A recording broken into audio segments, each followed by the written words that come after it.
They cut down my hedges, left a $750 fine, but they didn't know I'm the new auditor, and I just found 5 years of fraud.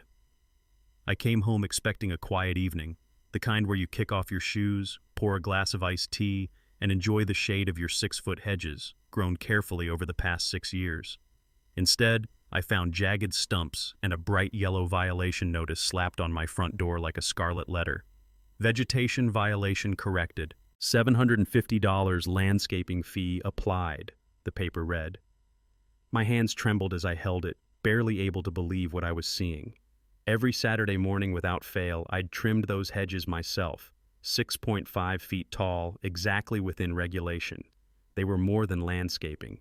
They were my barrier of peace, my privacy, and now all of it was gone. Through the butchered gaps, I could see her. Diane Reynolds, my neighbor, standing smugly behind her rose bushes, watering them with a grin like she'd just won a game. She'd complained at every HOA meeting about my hedges blocking her view, even though I live mid-block, nowhere near an intersection or sightline hazard. I'd always followed the rules, but clearly that didn't matter. I stormed inside, called the HOA office, and demanded an explanation. Margaret, their stone-faced receptionist, gave me the cold corporate response. The board determined your hedges violated height restrictions based on community complaints. The decision was unanimous. No warning, no email, no knock on my door. Just a butcher crew in the morning and a bill in the evening. I protested. Margaret didn't budge. The work's already done. You can file an appeal, she said, as if they hadn't just torn down 6 years of work like it meant nothing. And then, as if scripted to pour salt in my wound, a black SUV slowed in front of my house. Karen Wilson, HOA board president. She rolled down her window, hair and smile both perfectly in place. Landscaping looks much better now, Jackson. The neighborhood thanks you. I nearly dropped my phone. You know my hedges were in regulation, I snapped, barely holding back the fury boiling in my chest. Karen just smiled wider. Check your email next time. Then, just like that, she rolled up her window and drove off, like I was nothing but a nuisance she'd finally swept under the rug. That night, I sat in my now fully visible living room, exposed to every passing car, every watchful eye. I felt violated, angry. But more than anything, I felt powerless. That's what they wanted, to remind me that they could take whatever they pleased. But what they didn't know, what Karen couldn't have known as she smugly circled the block, was that the paperwork confirming my new position as Willow Creek HOA's financial auditor had just landed in my inbox. They'd approved my hiring last week, but it wouldn't reach Karen's desk until Monday. That night, I didn't rage. I opened a new folder on my computer and labeled it clearly, HOA Audit Priority. And I made myself the promise right then and there. If they wanted a war over 3 feet of green, I'd give them one measured in 5 years of financial secrets. They thought they'd clipped a few hedges. They had no idea they'd just woken the person with the power, and now the motive, to expose it all. Monday morning arrived like any other, coffee in hand, shirt freshly pressed, and nerves humming beneath the surface. But today wasn't like any other. Today, I walked into the Willow Creek Gardens HOA office not as a homeowner, not as a victim, but as their newly appointed financial auditor. Mr. Taylor? Margaret blinked behind the reception desk, nearly dropping her pen when I flashed my official badge. What are you doing here? I smiled gently, resisting the urge to gloat. Starting my new job, I'll need full access to 5 years of financial records. Let's begin with landscaping expenditures, shall we? Her hands trembled as she typed. I didn't blame her. The system was rotten at its core, and I was about to start peeling back the layers. The deeper I dug, the clearer the pattern became. Year after year, Elite Green Solutions, the same company that destroyed my hedges, had been paid triple the standard rate for landscaping jobs. I ran the numbers twice just to be sure. $200 per shrub, $900 for emergency trimming. These weren't maintenance records, they were red flags. A quick public records search confirmed my suspicion. The owner of Elite Green? Matthew Wilson, Karen Wilson's brother-in-law. I sat back, heart thudding. So that's how the money flowed. From homeowners like me, right into her family's pocket. But I needed more than outrage. I needed evidence. I drove straight to the county records office requesting easement documents and boundary maps for my property. The clerk looked confused when I asked, but handed over the binder without question. And just like that, I had proof. The HOA had no legal right to be on my land. No easement, no access, no permission. I took photos, scans, and notes. Every detail mattered. If I was going to confront Karen, it wouldn't be with accusations. It would be with facts. On my way home, I made one last stop. Diane Reynolds' house. She'd been too vocal, too involved in pushing the visibility excuse. I knocked. She opened the door wearing that same smug smile until she saw my face. "I just came from the county office," I said calmly, "and I know for a fact my hedges weren't blocking any intersection." She stammered, then folded quickly. "Look, I just mentioned it at the garden club. Karen said she'd handle it." I smiled, not unkindly. "She did, but you just helped me confirm something important." She closed the door in silence. Back home, I poured myself a drink and started compiling my report. Each file, every scanned invoice, each homeowner's complaint I could find online, it all formed a trail leading straight to corruption, favoritism, and financial manipulation. As the sun dipped low behind the houses, casting long shadows across the now bare space where my hedges once stood, I felt something I hadn't felt in days. Hope. Because for the first time, I wasn't reacting. I was preparing. They had thought they'd silenced me with fines and threats. But they didn't know who I was. Not really. I wasn't just some quiet homeowner with a tape measure. I was a professional with access to every dollar they'd ever moved. The hedge was just the beginning. They had no idea how badly they'd miscalculated. I didn't expect the evidence to go this deep. What started as a personal violation, trespassed property, destroyed hedges, a $750 insult, was unraveling into something far more sinister. The HOA wasn't just mishandling funds. They were weaponizing the system against anyone who dared speak up. I had the paper trail to prove it, and I wasn't even halfway through the files. On Wednesday, I pulled up financial records that sent a chill through me. Invoices from Elite Green Solutions, the landscaping company owned by Karen Wilson's brother-in-law, showed emergency vegetation services billed at 3 times the market rate, $1,500 per job, sometimes more. Dozens of jobs, over 5 years. It didn't stop at overbilling.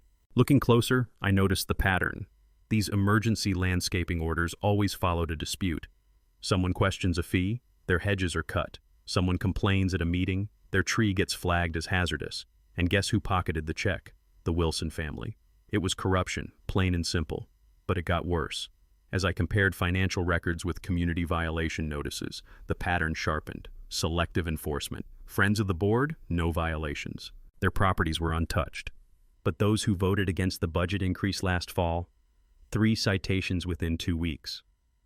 People like me, people like the Montgomerys, forced to repaint their entire home after a non-compliant shade of beige notice. I mapped the entire neighborhood, each fine, each service call, each HOA board member's address. The results were undeniable. The system wasn't broken. It was working exactly as intended, for the few at the top. That night, I met with Thomas Garcia, our only honest board member, at Riverside Park. He listened quietly as I showed him spreadsheets, emails, invoices, and maps. When I finally looked up, he didn't say anything. He just ran a hand through his hair and whispered, "My God." I leaned back on the park bench, the weight of it all pressing against my chest. Karen's building a kingdom on stolen money. Thomas nodded grimly. She's been pushing for a full neighborhood renovation project. She wants to award the entire $1.2 million contract to Elite Green. I nearly choked on my coffee. That's our reserve fund. All of it, he confirmed. She's already fast-tracking the vote for next week's board meeting. I sat there stunned, trying to steady my breath. The arrogance, the audacity. Karen wasn't just mismanaging HOA funds. She was laundering them through a shell company tied to her own family. And now, she was preparing to drain the community's lifeblood to seal the deal. I looked around the park, ducks gliding peacefully, children laughing on the swings. They had no idea the quiet little HOA office was becoming a front for fraud. That night, I couldn't sleep. I stayed up under dim light, sorting every document into labeled folders, every image backed up twice. I wasn't just going to expose Karen. I was going to build a case so airtight she couldn't squirm out of it. Then came the final straw. A text from Thomas. She's calling an emergency board meeting tomorrow. No agenda, no minutes. It's a setup. They were trying to shut me down before I could report what I found. I knew what was coming. She'd accuse me of misconduct, call it a conflict of interest, vote to terminate my contract. But what she didn't know was that I'd already prepared my presentation. Emails, audio recordings, cross-referenced payments, neighbor testimonies. And I had the HOA bylaws printed, highlighted, and ready, especially the section that guaranteed any resident could present relevant financial information at public meetings. They'd see what Karen had really been doing with our money. The next day, as I printed the last slide and packed my bag, I caught my reflection in the mirror. No more hesitation, no more fear. The system had failed us, but I was going to make sure it answered to the people it was supposed to serve. The truth was no longer just mine to hold. It belonged to every neighbor who'd been fined unfairly, every homeowner forced to repaint, replant, or repay for things they didn't even do. It was time to show them what Karen had built, and how we were going to tear it down. I arrived early to the HOA emergency meeting. Too early, in fact. The chairs were still stacked. The fluorescent lights hadn't fully warmed up, but I needed the calm before the storm. This wasn't just about my hedges anymore. This was about the soul of our community. I set up my laptop, projector cable coiled at the ready, and stacked the printouts, violation logs, financial summaries, payment receipts, everything sorted, highlighted, labeled. For weeks I had endured Karen Wilson's intimidation, her smug smirks, her bulldozer threats. But tonight, it was my turn to speak. And this time, she couldn't silence me. By 7 p.m., the community center buzzed with whispers and side glances. The folding chairs filled quickly, more residents than I'd ever seen at an HOA meeting. Some were neighbors I hadn't talked to in years, others I barely recognized, but all of them had one thing in common.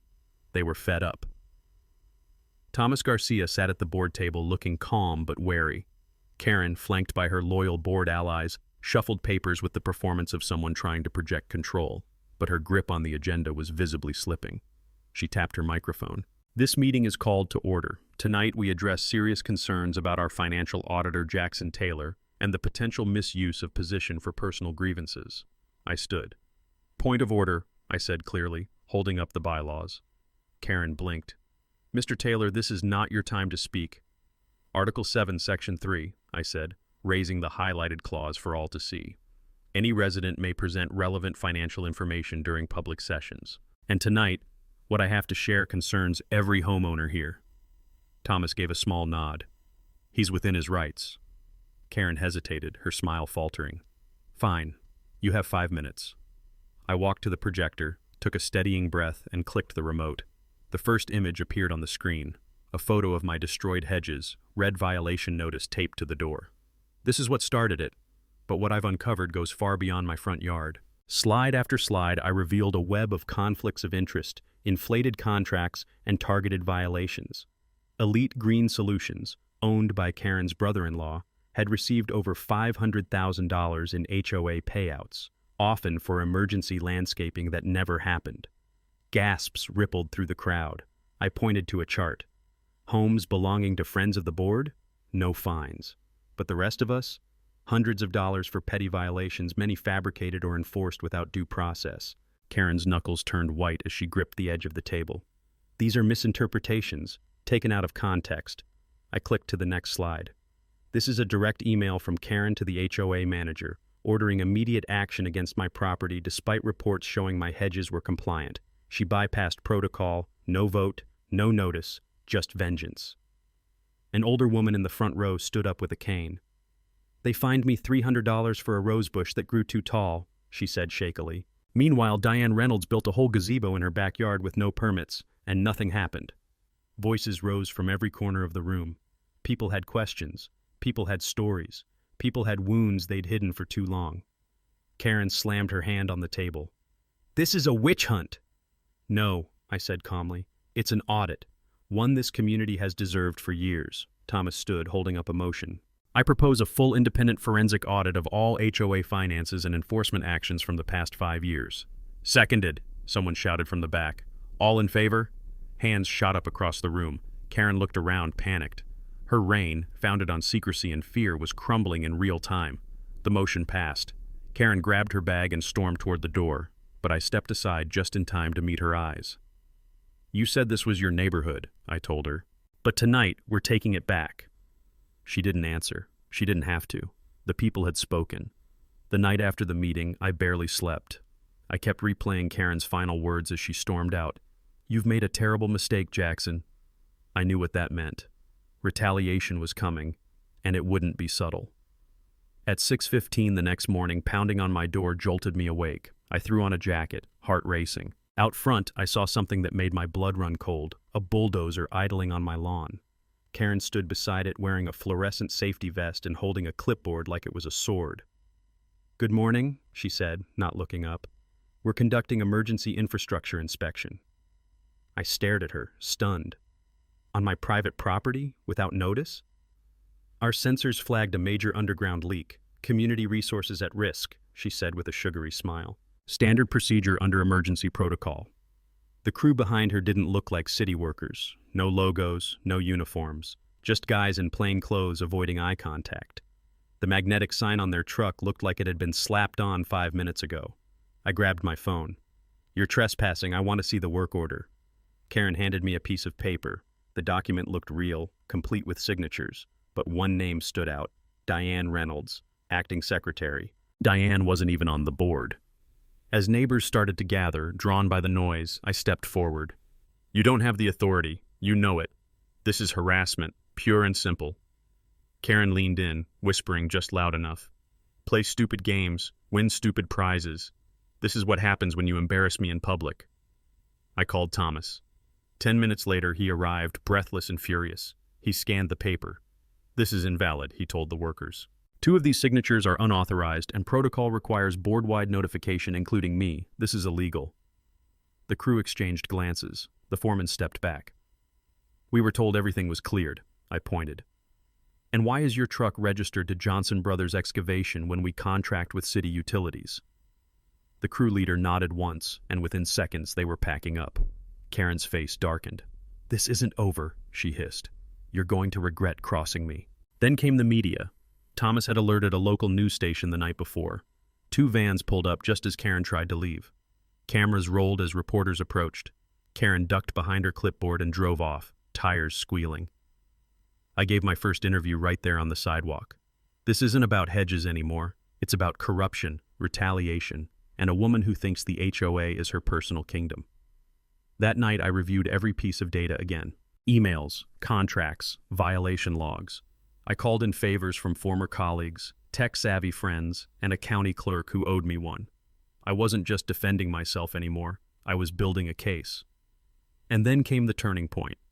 I discovered that Karen had signed 5 emergency contracts over the past 2 years. Each contract awarded to companies run by relatives, landscaping, security, even emergency inspections, like the one this morning. All invoices followed the same pattern: inflated prices, vague descriptions, rapid approvals. One even charged the HOA $200 to remove a tree that never existed. I mapped it all out on a timeline: every contract, every violation issued to dissenting homeowners, every emergency that just so happened to enrich Karen's inner circle. Then I dug deeper. Bank statements showed Elite Green Solutions, the company that hacked down my hedges, had received over $500,000 in payouts. Registered under her brother-in-law's name, the business address was listed as a P.O. box in a strip mall. No physical office, no online presence. She wasn't just skimming, she was laundering. I bundled the findings into a presentation, but I wasn't going to wait for the next board meeting. I sent copies to the HOA's third-party management company, the county housing department, 3 journalists, and one very determined HOA attorney I found through a whistleblower site. And as a final move, I printed 60 pamphlets, plain black and white sheets with a simple headline, "Where your HOA fees are really going." I slid one under every door in Willow Creek Gardens. The next morning, the neighborhood buzzed. People talked, people texted. One elderly man knocked on my door, his hands shaking, and said, "Thank you. They fined me $400 last year for leaving a garden hose out for 2 days. I knew something was wrong." Karen called an urgent clarification session for that evening, but the damage was done, and I wasn't finished yet. Monday morning arrived with clouds in the sky but a strange sense of clarity in the air. Today was the day. After weeks of evidence collection, confrontation, and retaliation, the truth would finally be heard in full view of the community and beyond. I arrived at the community center an hour early, armed with 3 printed copies of my financial report, a flash drive with encrypted backups, and a folder of HOA bylaws highlighted in neon yellow. Thomas met me in the parking lot, looking as determined as I felt. "You sure you want to go through with this?" he asked. I nodded. "It's not just about me anymore. It's about everyone she hurt." Inside, the room was packed, not just with residents, but with reporters, county officials, and even 2 uniformed sheriff's deputies posted at the entrance. Word had spread fast after the local news covered Karen's failed bulldozer stunt and my presentation from last week. The HOA board sat stiffly at the front of the room. Karen was noticeably absent. In her place sat Diane, pale and silent, and Robert, who wouldn't meet anyone's eyes. The county prosecutor, a tall, soft-spoken woman named Linda Chen, stepped up to the microphone. "This meeting," she said, "is part of an ongoing investigation into HOA financial misconduct and abuse of authority. We are grateful to Mr. Jackson Taylor, whose diligence helped uncover troubling practices." I stood up and approached the projector once more.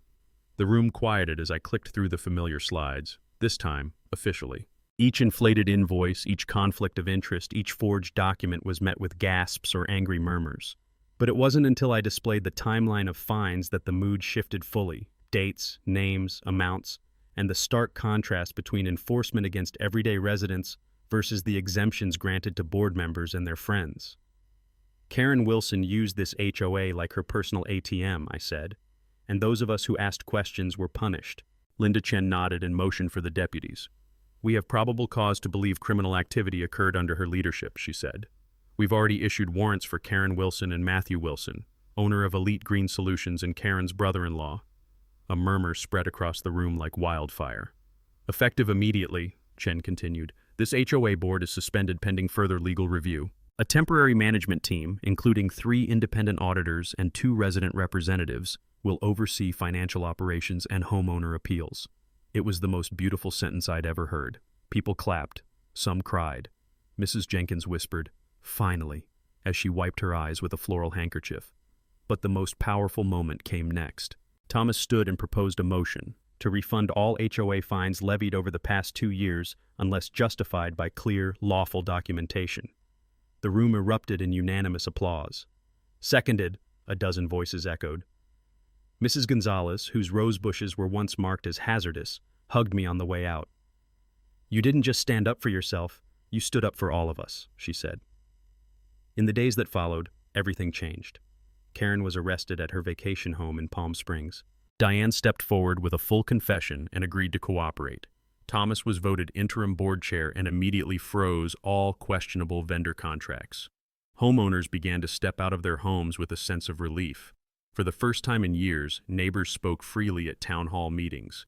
No more fines for flower colors. No more letters about wind chimes or basketball hoops. Just people living their lives again. A few weeks later, the HOA voted to dissolve its current structure and form a neighborhood support association, voluntary, transparent, and focused on actual needs. We'd rebuilt something greater than any single victory. We'd reclaimed our community. And for me, justice wasn't just about punishment. It was about putting things right. I made it my mission to help other communities fight back, offering guidance to those facing similar corruption. One morning, a neighbor walking by paused to look at my newly planted hedges, tiny green shoots barely a foot tall. "They'll grow back stronger," she said with a smile. I nodded, just like we did. The rain had stopped, and for the first time in weeks, the sun cast a golden light across Willow Creek Gardens. The storm, both literal and political, had passed. What remained wasn't devastation, but possibility.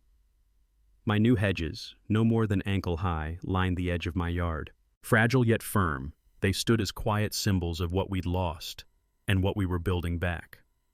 That Saturday, neighbors gathered not to file complaints or whisper fears, but to celebrate. Thomas organized a community cookout. No fines, no bylaws, just potluck casseroles, folding chairs, and laughter. Kids played kickball on Diane's once off-limits lawn, and Mrs. Jenkins brought homemade lemonade that could have won awards. I sat beside her on a bench someone had donated, taking in the smell of grilled corn and fresh-cut grass. "You know," she said softly, "this neighborhood finally feels like home again." And she was right. For the first time in years, people looked each other in the eye. Conversations lasted longer than polite nods. Tools were borrowed, fences were mended, not because a rule book demanded it, but because people wanted to. A small girl tugged at my sleeve. My mom said you're the one who stopped the bad lady. I knelt beside her. Your mom and a lot of brave people did that. I just helped shine a light. The little girl pointed to the hedges. I like your plants. They're trying hard. I smiled. So are we. The following week, the temporary HOA committee voted to dissolve the old structure entirely, replacing it with a community stewardship council, voluntary, transparent, and focused on service, not surveillance. There were no dues unless people chose to give, no fines unless real danger was involved. Every homeowner had a vote, and decisions were made in the open. Some were skeptical at first. After all, trust doesn't return overnight. But the difference was palpable. Without the fear of retaliation, people spoke freely, shared openly. A carpenter volunteered to help elderly residents with repairs. A local teen offered tech support to anyone who needed help with smart meters or emails. And the changes reached far beyond Willow Creek. After Karen's arrest, news outlets across the state picked up our story. Other communities reached out, some just to thank us, others to ask how they could fight back against their own HOA abuses. A movement was taking root, not of anger, but of awareness. Moments of peace began to multiply. I found myself sipping coffee on my porch without worrying about measuring hedge height. Thomas and I met weekly, not to strategize, but to walk the neighborhood and listen. That became the new norm. Leaders who listened, neighbors who cared. One evening, Mrs. Gonzalez stopped by with a basket of lemons from her tree. Just thought you might like these, she said. Also, I'm sorry for ever doubting you. You don't need to apologize, I said. We were all surviving in different ways. She nodded. But now we're living. The sky turned a brilliant shade of orange and purple. As the sun dipped below the rooftops, the community we thought we'd lost was now brighter, clearer, stronger. The battle had been long and at times deeply personal. But in the end, we didn't just win a fight. We remembered what it meant to be neighbors. And as I stood by the baby hedges, wind gently rustling their leaves, I realized something important. Sometimes justice looks like a courtroom. Sometimes it looks like a cookout. But more often than not, it looks like people choosing each other again. As the dust settles in Willow Creek Gardens, and the final pages of this story are written, one truth rises above the chaos. Sometimes, it takes a single injustice to awaken a whole community. When the HOA crossed the line by cutting down a man's hedges, they weren't just trimming plants. They were cutting into a person's dignity, privacy, and peace of mind. For older viewers who've spent a lifetime building homes, nurturing families, and planting roots, the symbolism isn't lost. Our homes are more than property. They're part of who we are. And when someone violates that, it isn't just a nuisance. It's deeply personal. Lesson 1. Never underestimate the power of ordinary people who choose to stand their ground. Jackson didn't fight back with noise. He fought back with patience, documentation, and truth. It wasn't about revenge. It was about accountability. Older Americans, many of whom have seen decades of social and political change, know the importance of vigilance. This story reminds us that change doesn't always begin with a headline. It begins with one person saying, "Enough." Lesson 2. Transparency is the antidote to corruption. The HOA had spent years hiding behind fine print and fear, but when light was shed on their actions, when records were exposed, voices were heard, and neighbors spoke out, everything shifted. For those watching who've served on boards, community committees, or even just attended town halls, the takeaway is clear. Nothing good grows in secrecy. If it can't survive the light of public scrutiny, it shouldn't exist. Lesson 3. Real community isn't built on rules. It's built on respect. When the HOA used regulations as weapons, they created division. But once the neighbors reconnected, without fear, without fines, they began to rediscover what community really means. It's not about uniform fence heights or manicured lawns. It's about looking out for each other, sharing meals, helping with repairs, saying hello on the sidewalk. For viewers who remember a time when neighborhoods were more like families, this return to basics feels like coming home. Lesson 4. Age brings wisdom, and with it, responsibility. Many of the most powerful moments in this story came from older residents. The woman who stood up with her cane to challenge injustice. The retiree who mapped violations in his free time. The widow who found the courage to confess her role in the scheme. These moments speak volumes. You're never too old to speak truth, to inspire change, or to right a wrong. In fact, your voice might be the one that matters most. In the end, this wasn't just a story about a hedge. It was about reclaiming integrity. It was about defending what's right. And most importantly, it was about neighbors, real people, finding their way back to each other. So whether you're 68 or 88, whether you live in a city high-rise or a small-town cul-de-sac, the message is the same. You have power, you have wisdom, and you have the right to stand up for what matters. Because sometimes the quietest voices carry the deepest truths.